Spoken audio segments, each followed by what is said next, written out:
Uma honra ter você aqui na nossa casa, um prazer imenso ter você com a gente. Queridona, o Josias fez essa nossa ponte, mas a gente já tem amigos em comum também. Que gostoso que a vida vai juntando gente boa, não é isso? Pois é, dizem que falam que o mundo é pequeno, e aí eu digo assim, não, nós é que somos grandes, né? Que a gente vai encontrando aí com todo mundo que tá ali no radar, né? E que é bacana pra gente. Eu acho muito bonito isso. É isso mesmo. Tô Que bem gostoso. feliz e honrada de estar aqui com você. Uma honra imensa, minha querida. Um beijo grande ao Josias, que fez essa ponte, essa curadoria maravilhosa. Ao Diego Bechara, que já deixou a gente com o coraçãozinho aqui bem quente, falando bem das duas, né, Jovem? Tomara que ele esteja assistindo a gente, ou daqui a pouco entre para assistir. Beijo, Dio, um beijão, meu querido. Olha ele aí, ó. Ah, seu lindo. Ele falou que vinha. Ah, gostoso, que legal. Bom, Jorge, a gente colocou o nome dessa live de um novo normal educacional e a volta ao presencial. Eu quero que você explique esse nosso título, do que nós vamos falar hoje. Olha, vamos falar que eu acredito mesmo que, em primeiro lugar, o novo normal não é o que a gente via antes de tudo isso. A gente tem que aprender com as coisas que acontecem sempre, né? Em tudo eu acredito que tem coisas difíceis, mesmo quando é uma situação complicada, como essa, de muito sofrimento para muitas pessoas. Mas eu também, assim, sou uma pessoa que sempre acredita que a vida traz coisas que a gente pode aprender mesmo com elas e ressignificar e transformar as coisas. Então, em primeiro lugar, eu acho que é nisso, né? A partir deste novo lugar, não dá para a gente voltar para onde estávamos antes, em janeiro. Em tudo, né? Em janeiro eu achava muito estranho ver pessoas na rua de máscara, hoje para mim é comum. Então a gente mudou nesse período todo. Essa escola vai ser uma escola híbrida, ela vai ter que trazer um pouco daquilo que a gente está vivendo nesse momento. Tenho certeza que isso não é o ideal, nós não planejamos, nós não somos, de uma forma geral, escolas IAD, a gente se tornou escolas remotas, que é uma coisa diferente, né? Mas pudemos aprender durante esse tempo algumas coisas. Então, eu acho que tem a ver com tudo isso, e ainda esse cuidado que a gente precisa ter ainda com este retorno, que ainda não está definido, porque é tudo muito delicado, a gente tem muitas realidades, e a gente precisa olhar para cada uma das realidades para tomar qualquer tipo de decisão, e eu tenho também sempre essa preocupação, né, de não polarizar, não só a minha verdade é que é a correta, então deixa eu ver todas essas verdades, e é claro, com uma orientação maior, poder me orientar também, orientar as pessoas com quem eu estiver ali compartilhando, né, essa vivência. Bacana. Já estão chegando perguntas aqui, mas antes eu queria que você explicasse um pouco para a gente. Eu falei um pouco do teu currículo já, mas eu quero que você fale um pouco mais a respeito disso, um mega currículo inspirador. Mas eu quero que você conte para a gente também o que é a TEIA Multicultural e qual que você entende que é o principal diferencial da TEIA, Jorge.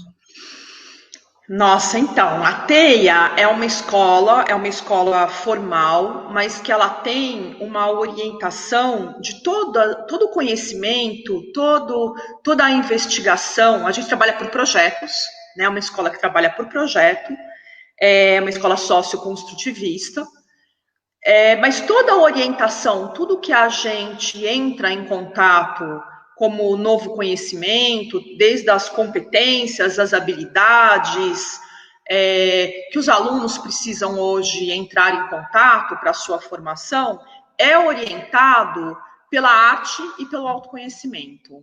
Então, não existe pequenos projetos, mas existe também grandes projetos que abordem temas que podem dar múltiplos olhares, né? Diversas perspectivas de visão, mas são projetos semestrais normalmente, às vezes até projetos anuais e artísticos. E nesse processo que a gente vai realizando da investigação, a gente vai sentindo a necessidade e levando nessa construção as crianças, os adolescentes, a necessitarem de novos conhecimentos para levar adiante aquilo que eles estão realizando. E a partir disso, então, eles necessitam dessas habilidades que estão aí na BNCC, né? Então, eu acho que isso também, ao mesmo tempo, é o maior diferencial. E ela é uma escola formal, mas ela nasceu como escola formal ou não? Ela nasceu como escola formal. Na verdade, assim, eu tive uma experiência. Eu sempre estudei em colégio público, colégio tradicional a vida toda, até eu terminar o ensino médio, mas eu tive a oportunidade de estudar durante um ano numa escola de um mestre na Índia. Essa escola era para filhos de alguns discípulos, e eu fiquei assim completamente encantada, porque eu descobri que eu podia ser feliz dentro da escola, que eu podia ter experiências que faziam sentido na minha vida. Essa escola desse mestre era o mestre que trabalhava então com autoconhecimento, um mestre indiano. E essa escola tinha como principal eixo, porque como recebia filhos de discípulos do mundo inteiro, precisava ter uma forma de comunicação, porque vinha gente da Alemanha, da própria Índia, do Brasil, de Portugal, dos Estados Unidos. Então, a gente precisava conseguir se comunicar, né, e trabalhar junto. Então, o principal trabalho era pela arte. Então, foi a primeira vez que eu tive um contato direto com a arte e com o teatro, principalmente, foi lá na Índia. E quando eu voltei para o Brasil, eu passei por uma experiência de voltar, a gente foi no ano invertido, né? Então, eu voltei em agosto, tinha passado um ano, e a gente precisava, a mamãe queria que a gente voltasse para a escola pública, na época não existia muito essa lei da reclassificação, mas a diretora falou, tudo bem, eles podem voltar, mas eles só vão passar de ano se eles tirarem 10 em tudo. E aí, minha mãe, também se não tirar 10 em tudo, repete, tudo bem, mas vão lá, né? E eu tenho mais 3 irmãos, um irmão mais velho e as minhas irmãs mais novas. E a gente tirou o tal do 10 em tudo, né? Que foi proposto ali, e isso deu um nó na minha cabeça. Na verdade, eu tinha 10 anos, eu era uma menina, mas isso, em primeiro lugar, foi um nó. Logo na sequência, por coincidências da vida, o meu pai montou uma peça, um musical infantil, ele é diretor de teatro, e eu fui trabalhar, eu e meu irmão. Então, eu tinha tido uma experiência de teatro lá na Índia, e passei a ter essa experiência.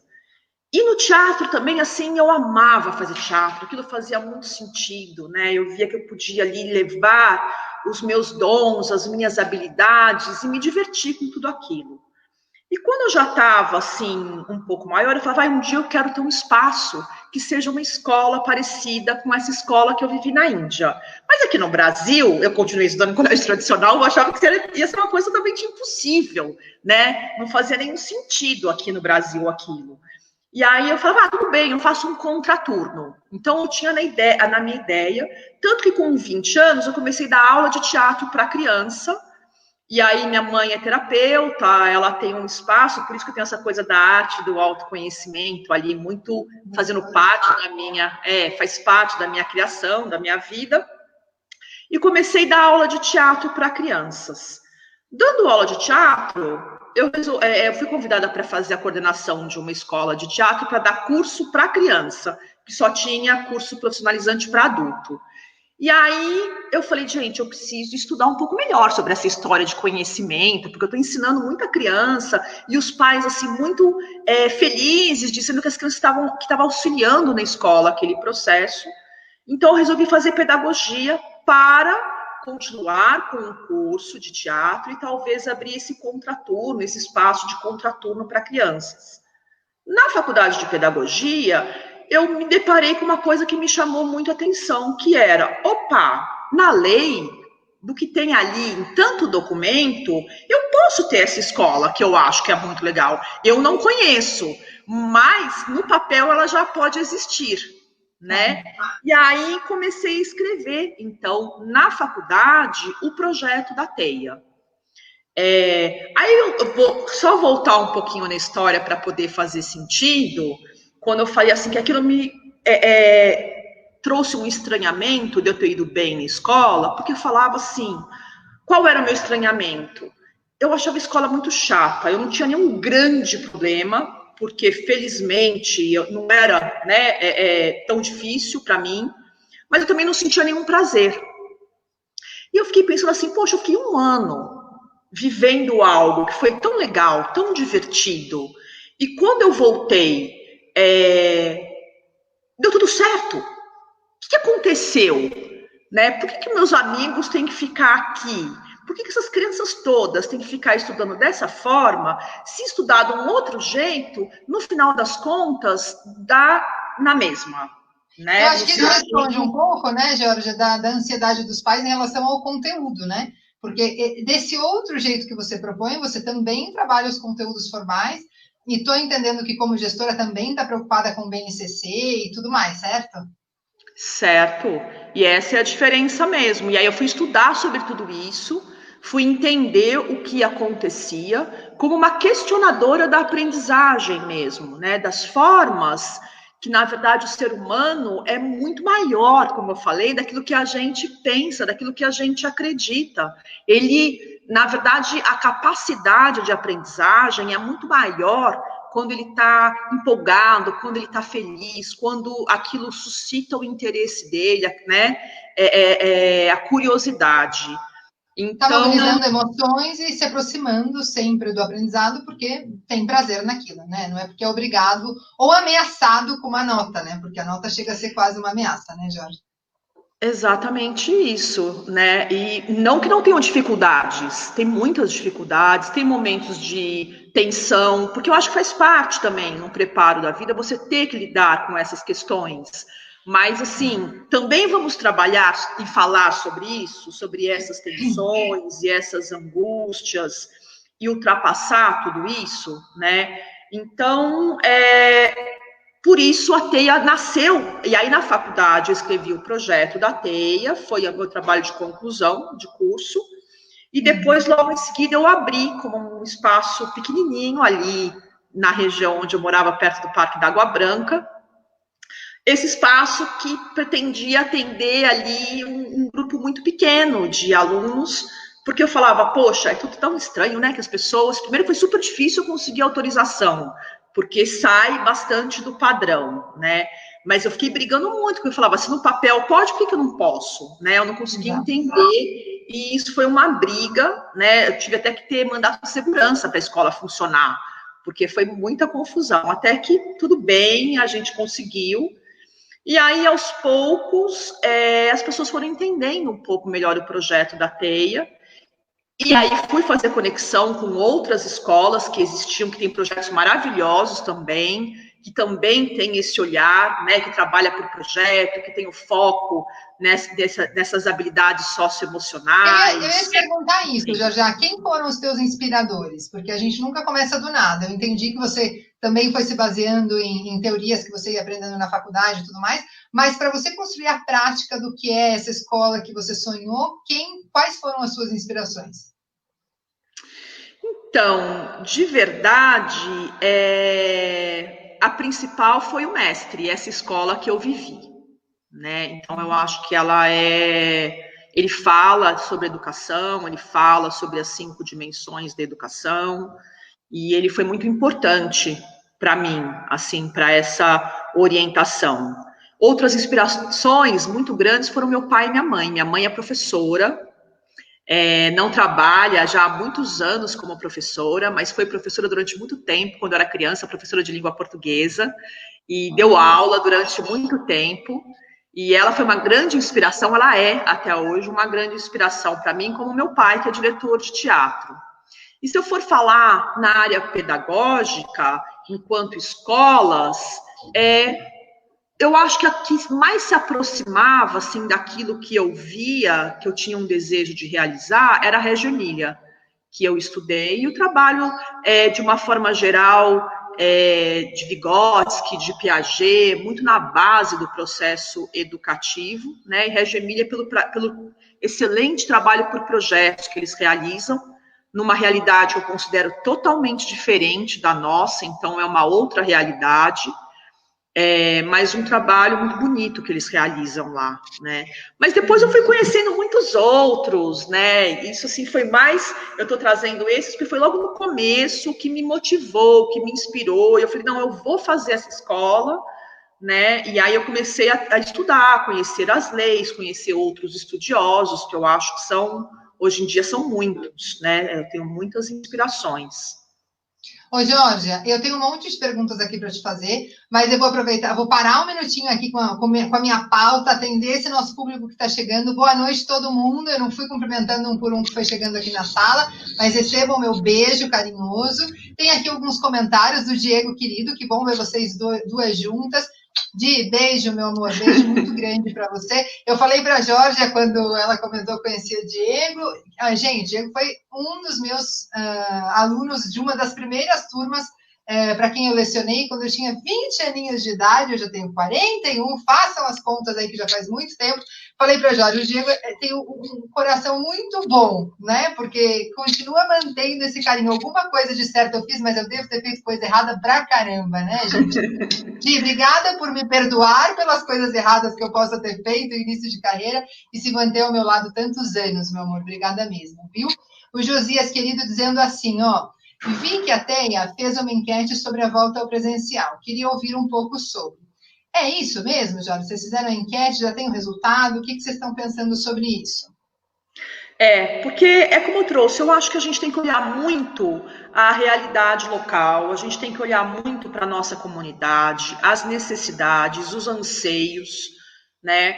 E num primeiro momento, o que eu vi? Que a grande questão é justamente com as crianças, os pequenininhos, por incrível que pareça, assim, a gente vê, por exemplo, na escola pública é uma grande dificuldade, mas a TEIA não é uma escola pública, e eu considero muito difícil você conseguir falar para a criança pequenininha que vai chegar e encontrar o amiguinho, que ele não pode abraçar a professora, não pode ficar dando bronca, imagina, para ficar usando máscara, mesmo que você fique arrumando uma forma lúdica, chega uma hora que não tem um lúdico de falar que você tem que usar máscara, né? É muito difícil tudo isso. Então, o primeiro movimento, assim, foi de conversar com os pais de educação infantil e abrir o coração e falar, gente, eu acho muito difícil, acho uma loucura. E os pais trazerem isso para mim também, né, essas angústias.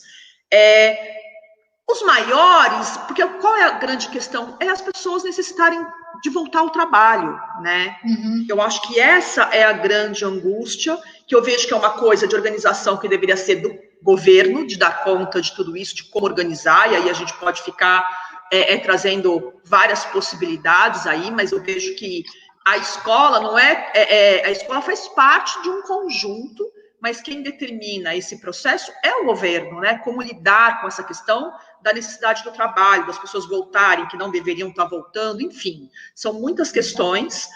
Mas, por outro lado, entender essa angústia, que um pai de ensino fundamental, por exemplo, no caso da TEIA, alguns pais precisariam voltar. Fundamental 2, ensino médio, os alunos já conseguem ficar em casa sozinhos, já conseguem ter um pouco mais de autonomia.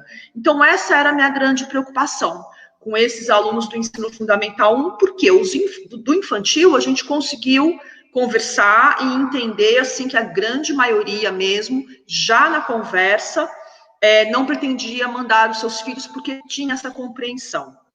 Tá, então deixa eu ver se eu entendo. O resultado da enquete é que os pais precisam voltar, mas entendem que não é a hora de voltar. É isso, Georgia?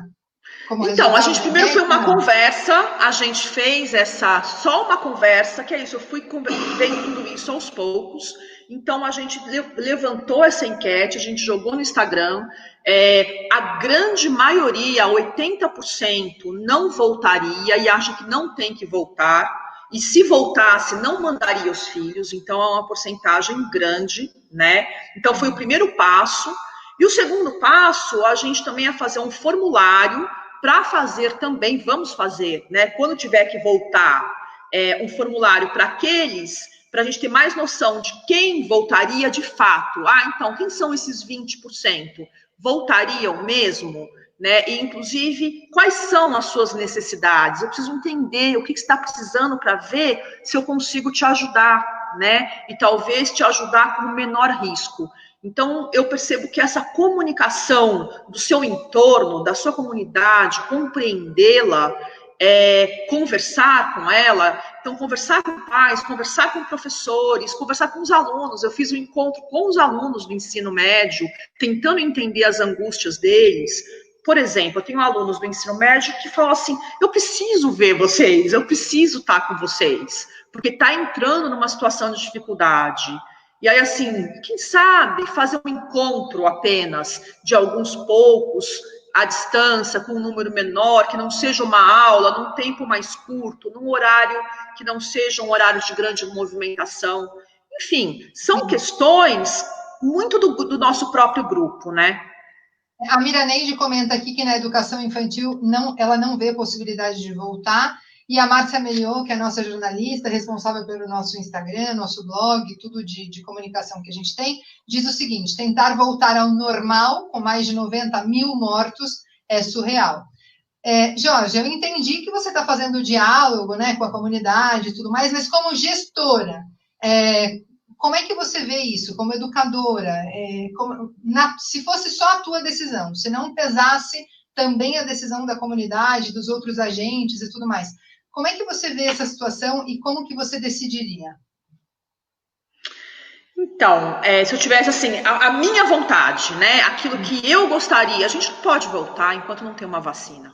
Eu não posso colocar, né, todo um grupo de pessoas, de crianças, né, educação infantil nem pensar, né, assim, a menor possibilidade.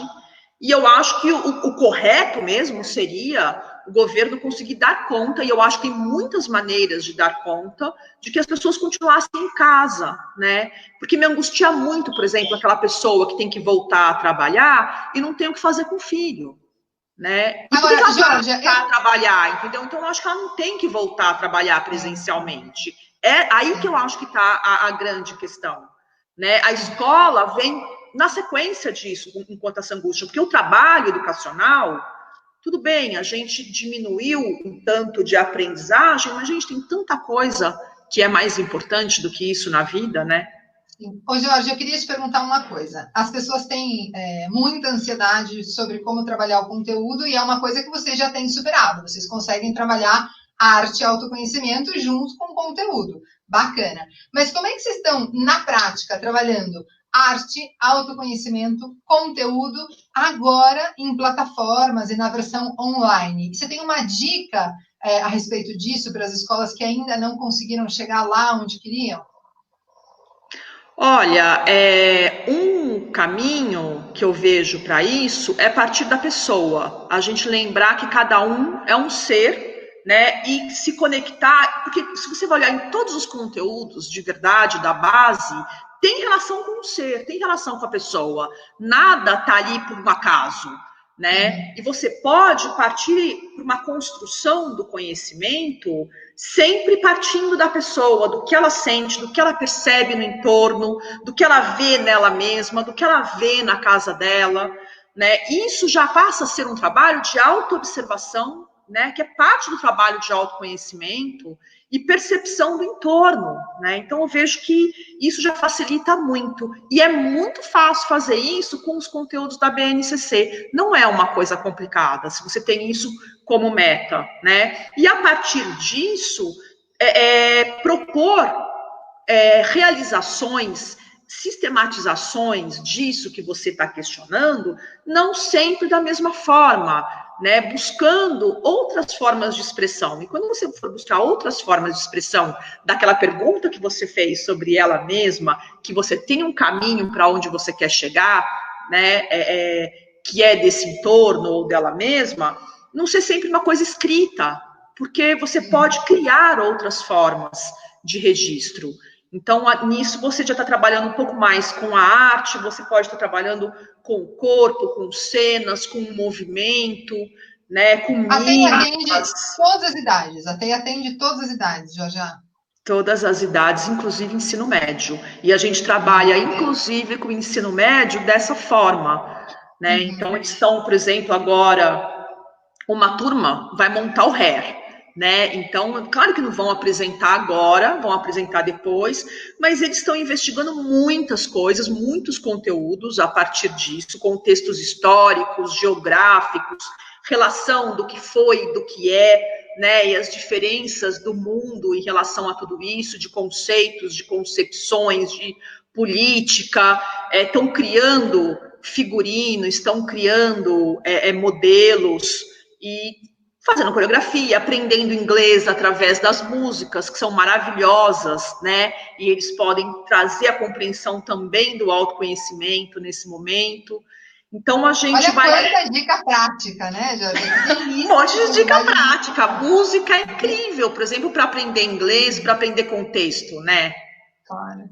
Claro. Olha só, tem vários comentários aqui. A Patrícia diz: a escola tem uma diversidade grande. Ao voltar, teremos famílias que seguem o protocolo, e aqui ela se refere ao protocolo de segurança e tal, e outras não. Então, como convencer o aluno a seguir o protocolo se a sua família não segue?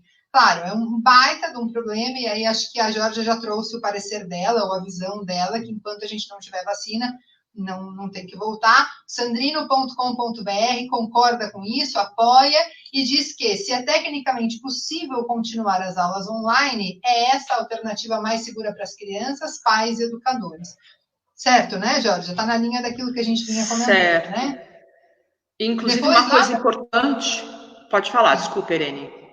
Não, ia só comentar que as pessoas estão muito preocupadas, inclusive, com a questão emocional das crianças, mas que ir para a escola nesse estado de tensão não é emocionalmente positivo para ninguém. E se você trabalhar com as crianças esse tipo de orientação, né, de investigação, de conversar, de dançar, de brincar, isso já vai extravasar emocionalmente um monte de coisa. Né? Então, você consegue à distância também fazer isso. Eu acho que o problema é menor do que voltar realmente com todo esse perigo, né? Sim. Lá pelo Facebook, o Marcelo diz assim, ó, boa tarde, a educação é influenciada diretamente pelas relações familiares. Por isso, eu e minha esposa estamos brincando com as nossas filhas de 14 e 15 anos das brincadeiras comuns nas escolas, aqui em casa, como montinho e ovada nos aniversários. O que vocês acham? Já brincaram? Por favor. Comenta aí. Eu acho ótimo, eu acho que é isso, né? Tem Mas tá valendo ovada e tudo, né? já? Não, ovada, aí sei lá, né? Aí já fica com cada um. Eu gosto de brincar de outras coisas. Tem outras brincadeiras que eles fazem menos melequenta, né? E sei lá, pode comer, né? Pode comer, não precisa desperdiçar né, os ovos e tal, enfim, não sei. Mas se tá gostando da brincadeira, é legal.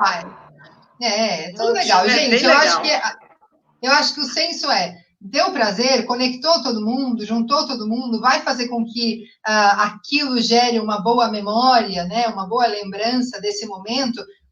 Vai lá e faz mesmo, e tá tudo certo, né, Georgia? Eu acho que a gente não precisa ter muita censura, não. É um momento bom, inclusive, em que os pais estão mais tempo com os filhos, de lembrar mesmo quais eram as brincadeiras que mais se brincavam quando você era criança, resgatar a nossa criança, né? Isso é muito bacana e sempre é tempo para se fazer isso. Então, tá perfeito, tá ótimo. Olha só, eu queria te perguntar uma outra coisa. O que você acha do homeschooling como prática? Porque agora que a gente está mais tempo em casa, tem gente cogitando essa ideia de homeschooling, né? Eu entendo que você é uma ativista pela educação criativa, pelo autoconhecimento e tudo mais, mas você acha que isso que a gente faz no espaço escolar também dá para fazer em casa? Não. É assim, eu não acho. Temporariamente, só a gente está tentando. Eu acho que é uma necessidade muito específica, né? Então, por exemplo, uma criança que os pais trabalham viajando por diversos lugares, e lugares sem acesso à escola, com pouco tempo num lugar, pouco tempo em outro. Então, acho que em diversas situações, essa de uma pandemia que a gente não pode sair. Então, eu acho que tem situações, sim, que é necessário ter e precisa ter esse reconhecimento desta necessidade. Agora, e por outro lado, as crianças, a gente está vendo isso o tempo inteiro, elas precisam conviver, né? Elas precisam conhecer outras possibilidades, né, outras referências, elas precisam se conectar até com aquilo que é o diferente dela, né, porque senão fica um conhecimento muito pequenininho das relações, do conhecimento de mundo.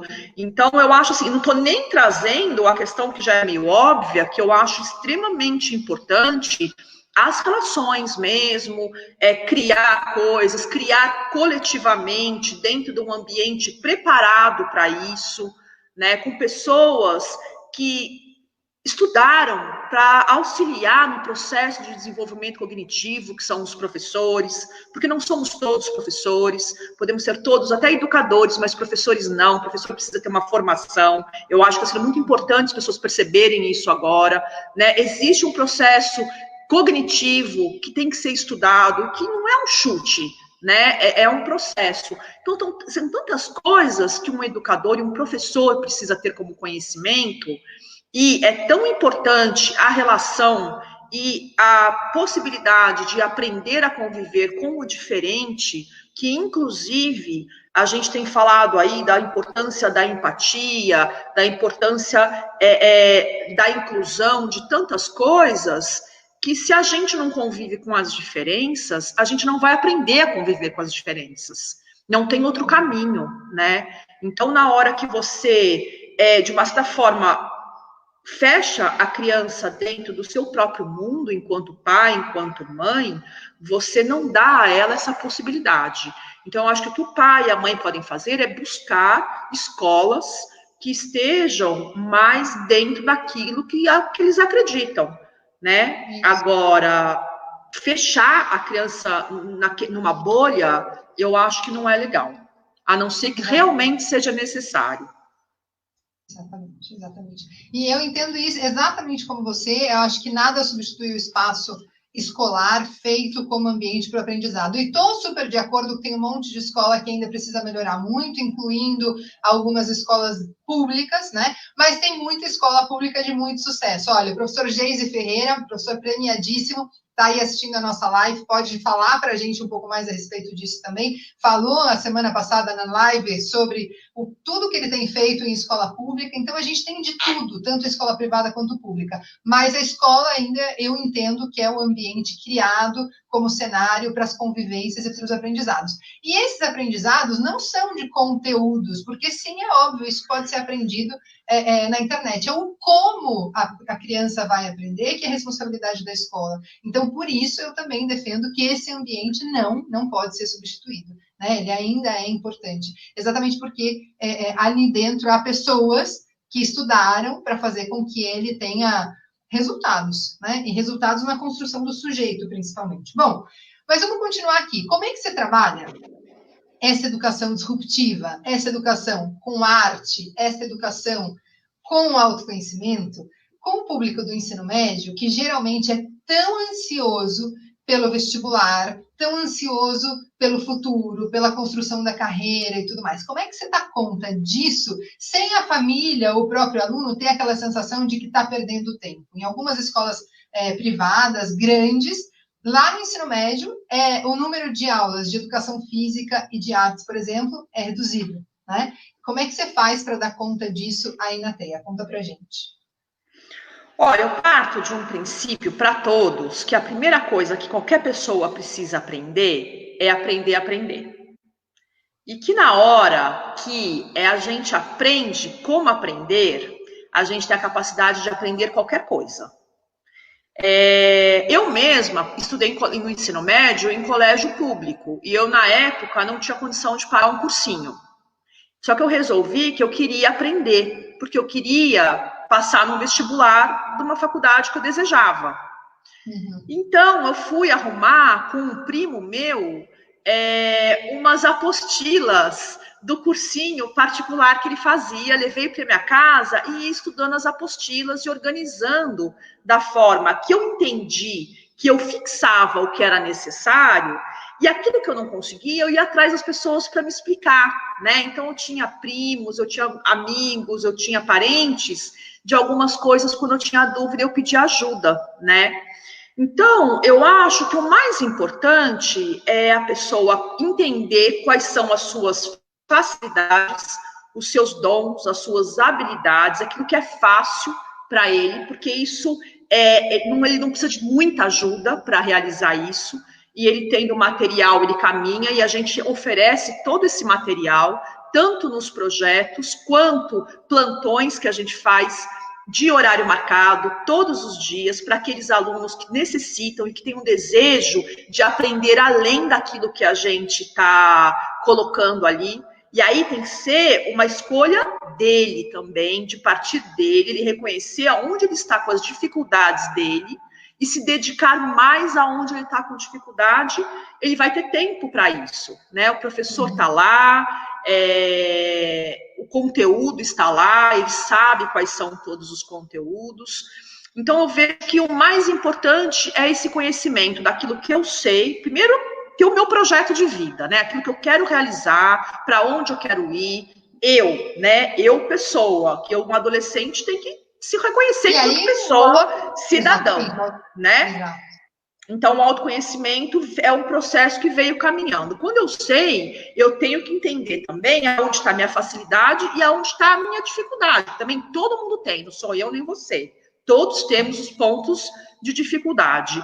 A minha facilidade está fácil, está resolvida. Onde está a minha dificuldade, eu vou precisar, com certeza, me dedicar um pouco mais, se aquela dificuldade é algo importante para a meta que eu estabeleci do meu projeto de vida, do que eu quero realizar. Eu tenho dificuldade, minha filha é um ótimo exemplo para isso. A minha filha hoje faz faculdade de medicina, estudou a vida inteira em colégio da TEIA, né? Quando era menorzinha não existia a TEIA ainda, na educação infantil, mas depois ela foi para a TEIA e estudou lá o ensino fundamental 1 e 2, só no ensino médio, porque não tinha na TEIA, que ela saiu.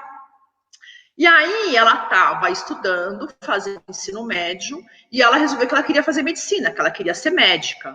E aí ela começou a fazer lá umas provas e chegou à conclusão de que ela não ia muito bem em física, e que o tanto que ela conseguia alcançar de física não seria suficiente para não eliminá-la no vestibular. Então ela falou: mãe, você pode me ajudar? Você pode me arrumar um professor particular de física para eu conseguir ultrapassar, né, e chegar naquilo que eu preciso, ultrapassar esse lugar que eu tô?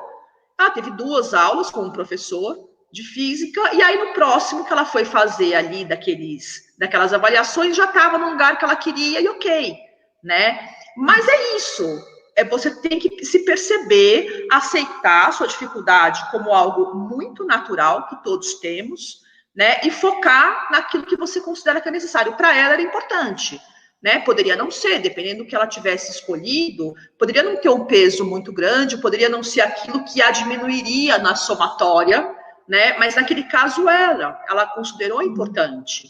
Então eu acho que é isso, é a compreensão de si, a compreensão da sua trajetória, a percepção do seu projeto de vida, né? O reconhecimento das suas habilidades, que eu acho que te leva. Então, de verdade, eu não tenho problemas com os meus alunos do ensino médio, porque a gente prepara eles para isso, para estarem nesse lugar, né? Ô Jorge, eu estou entendendo que a tua filha é um dos teus casos de sucesso da TEIA, né? Mas depois de tantos anos de estrada, depois de tantos anos dedicados à educação, qual que você acha que é o seu maior caso de sucesso em educação? Ou a primeira coisa que vem à tua cabeça agora, que te dá orgulho de estar na educação? Eu tenho alguns, mas um em especial agora foi um menino que com síndrome de Down, e que diziam que as crianças com síndrome de Down não conseguiam aprender por projeto, e que não conseguiam aprender nessa perspectiva que a gente utiliza de alfabetização, né, que é da linha socioconstrutivista de Emília Ferreiro. E a mãe veio falar para mim que tudo bem, que ela adorava a escola, e ele já estava passando ali da fase de alfabetização, estava com 8 anos, na verdade, nem tanto, né, 7 para 8, e que ele tinha a psicopedagoga lá dele, que acompanhava ele, e que ela estava entrando com a parte de alfabetização tradicional. Então, que ela marcou uma reunião para mim, olha, eu acho importante, porque é importante você saber que ele está fazendo esse trabalho.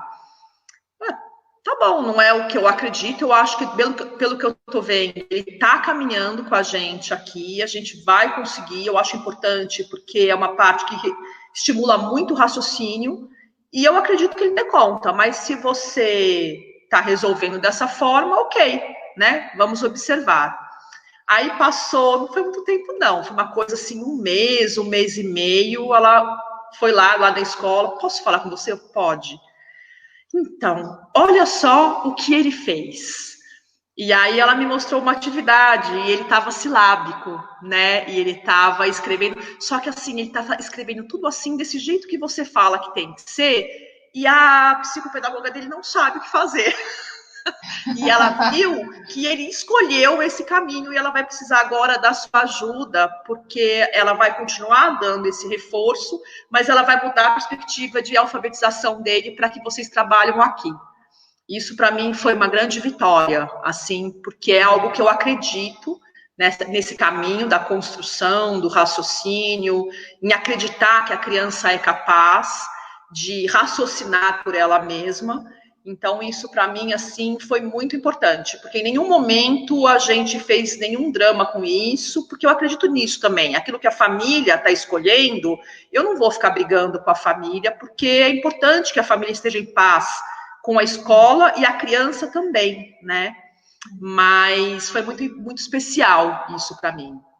Isso que eu ia te dizer, e que bonito nesse processo que você trouxe para a gente, que ninguém validou o trabalho de ninguém, né? Tanto você apoiou a decisão da família, quanto a família acolheu a opinião da pedagoga, e a pedagoga teve a humildade de dizer, pera, vamos voltar uma casinha aqui, porque o que estava sendo feito lá é o que está dando certo de verdade, ou seja, todo mundo foi junto, e eu acho que esse é realmente o segredo do sucesso, né?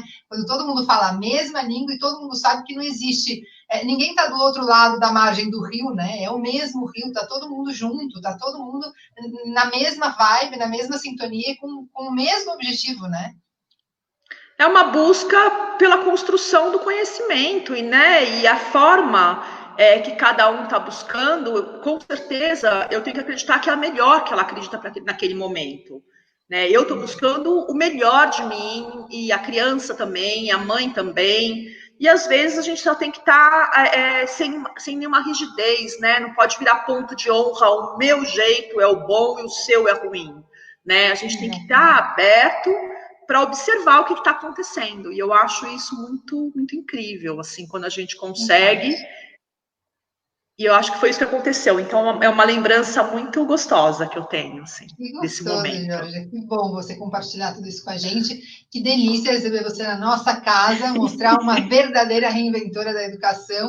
Que bom, muita honra. Assim que acabar tudo isso, eu faço questão de te visitar lá na TEIA, aprender um pouco mais com vocês lá no chão de fábrica, vendo como as coisas funcionam. Você sabe que um dos meus principais hobbies é visitar a escola, adoro, já visitei um monte, quero visitar de vocês, faço questão de visitar de vocês, viu? Assim que as coisas voltarem ao nosso novo normal, a gente vai fazer isso. Ô Jorge, eu queria que você deixasse um recado, uma mensagem para a nossa audiência. A gente está terminando, está esgotando o nosso tempo, então eu queria que a gente se despedisse, mas com o seu recado. Eu acho que eu posso dizer assim que nesse momento que a gente está enfrentando algo muito difícil, né? Porque por mais que a gente consiga trazer coisas e aprendizados muito positivos disso tudo, eu acho que esse novo normal, essa escola híbrida vai ser muito interessante. Eu acho que a gente tem que focar nesse momento em não gastar energia, não ficar gastando energia com aquilo que, quando voltar, né? Quando será que vai voltar? E com esta ansiedade de, vai voltar, que horas? E eu preciso, né? Eu acho que o importante é a gente focar e gastar energia com o que eu posso fazer hoje para ser o melhor hoje. Esse trabalho com cada criança, com cada adolescente, com cada jovem, para tornar este momento o melhor, essa aprendizagem, a mais humana, a mais próxima, a mais interessante que eu puder, enquanto educador, enquanto pai, enquanto mãe, enquanto gestor, né? Então, é isso, né? Os mestres falam muito sobre isso, sobre estar no presente, e isso, para mim, é estar no presente. A gente sabe que tem muitas coisas acontecendo, mas o melhor que eu posso fazer é no agora, é estar aqui, né, pensando na forma de estar com ele, com o meu aluno, que nem a gente está aqui com vocês, né, e aproximando o coração, mesmo que seja através dessa tela. Então, é esse o meu recado. Vamos ficar no agora, vamos trabalhar aqui junto para que essa educação de hoje aconteça de uma forma melhor. Que linda, querida. Muito obrigada. Gratidão imensa pela tua participação, pela tua presença aqui com a gente, por ensinar tanto para a gente, por inspirar tanto com o teu fazer. Obrigada mesmo. E que essa seja a primeira de muitas lives e o primeiro de muitos encontros. É isso que eu espero, porque eu tenho muito para aprender com você, viu, Jorge? Obrigada eu também mesmo, quero aprender muito com você. Obrigada, beijo viu? Grande, muita gratidão. E vocês que estão aí com a gente, olha só, sexta-feira a gente conversa com mais um gestor escolar. Na sexta-feira, agora, às 6 da tarde, com José Rui, que é diretor do Colégio Nossa Senhora do Morumbi, é um reinventor aqui da Core também, e também tem muito para ensinar para a gente sobre como é que a gente está vivendo esse novo normal, falar também a opinião e a posição dele a respeito da volta às aulas, ainda nesse ano, se é que é possível. Enfim, vamos aprendendo aí com esses gestores, com essa gente que realmente está fazendo a diferença na educação. Beijo grande, Jorge. Beijo para todo mundo. Até mais, gente. Até mais. Tchau, tchau.